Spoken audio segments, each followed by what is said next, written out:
वरिष्ठ कवि, लेखक व गीतकार माननीय डॉक्टर निर्मल विनोद जी की हिंदी व डोगरी की काव्य कृतियों के लोकार्पण समारोह हेतु उपस्थित हैं।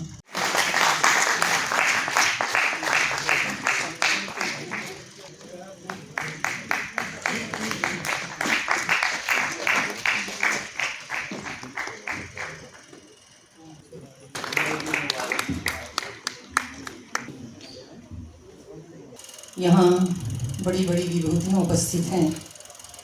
किस किस का नाम लूँगी, बहुत से नाम छूट भी जाएंगे, तो उस उलझन से मैं अपने आप को मुक्त करते हुए किसी का नाम नहीं ले रही, बल्कि सभी का तहे दिल से स्वागत करती हूँ। निर्मल विनोद जी की 4 पुस्तकों का आज विमोचन हो रहा है। हिंदी साहित्य मंडल की ये परंपरा रही है कि वो सदैव ही हिंदी साहित्य के प्रवर्धन के लिए कार्यरत रहता है और इस तरह के कार्यक्रम होते रहते हैं। बहुत से और भी कार्यक्रम हैं जो नियमित रूप से मंडल करता रहा है, जिसमें 2 तो नियमित चल रहे हैं पिछले एक 6 साल से, दूसरा 4 साल से। एक नवलेखन तेज पुरस्कार है, जिसमें नवलेखन के लिए उम्र की सीमा नहीं है।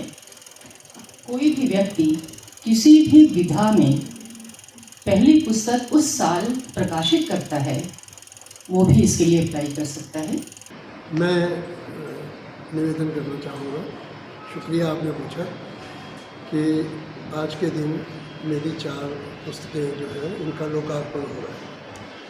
तो इस लोकार्पण में 2 पुस्तकें हिंदी की हैं, हिंदी की गज़लें हैं। एक का नाम है छेड़ गज़ल ऐसी निर्मल और दूसरी का है शायद वो गज़ल हो। ये 2 किताबें गज़लों की हैं हिंदी में। और इसके अतिरिक्त 2 किताबें डोगरी की हैं, देन रगले मौसमे दी और निरर्थक नहीं अक्खर, ये कविताएँ हैं, ये 4 किताबें। सर, ये कविताएँ किसके ऊपर आधारित हैं, क्या है ये थोड़ा सा इन कविताओं पर? ऐसा है कि अनेक विषय हैं जी। उनमें सामाजिक भी हैं, सामाजिक सरोकार है, उनमें प्रकृति प्रेम है, उनमें समाज के प्रति हमारी जो देनदारियाँ हैं वो है। फिर उसमें आपके व्यक्तिगत ऐसे सुख दुख जो समाज के साथ, पूरे वातावरण के साथ, परिवेश के साथ, आज की वैश्विक समस्याओं के संदर्भ में आप जो महसूस कर रहे हैं, वो सारी चीज़ें, क्योंकि कवि शायर तो वही कहता है जो समाज से लेता है और एक तरह से उनको पचाकर व्यक्त करता है और जिस तरह से वो अपनी प्रतिक्रिया देना चाहता है, जिस तरह से वो महसूस करता है, जिस तरह से वो चाहता है कि समाज ऐसा नहीं भाई ऐसा होना चाहिए, तो वो अपने एंगल से एक नज़रिया पेश करता है। ये सारी चीज़ें आपको इसमें मिलेंगी। इसमें नेचर भी मिलेगी, इसमें जीव जंतुओं के प्रति प्रेम भी मिलेगा, पर्यावरण की बात भी होगी, लेकिन वो ऐसा नहीं कि उसमें प्रचार की बू आए, ऐसा नहीं। आर्टिस्टिकली वो उसके साथ जो पूरी तरह से साहित्य का अंग बन के उसमें अभिव्यक्त प्रकट हो, लिखा जाए, इस तरह की कोशिश मैंने की है। कितना कामयाब हुआ हूँ वो तो पाठक और जो समीक्षक हैं वो निर्णय करेंगे। सर, विमोचन कार्यक्रम में कौन कौन उपस्थित रहेगा आज? आज के इस कार्यक्रम में ये हिंदी साहित्य मंडल के बैनर के नीचे है।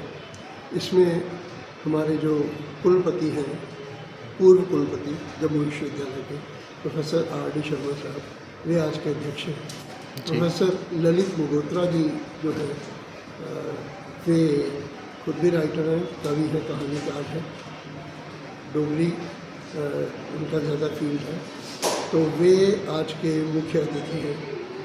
उधमपुर से पधारे कवि और विद्वान श्री प्रकाश प्रेमी जी, वे आज के सारस्वत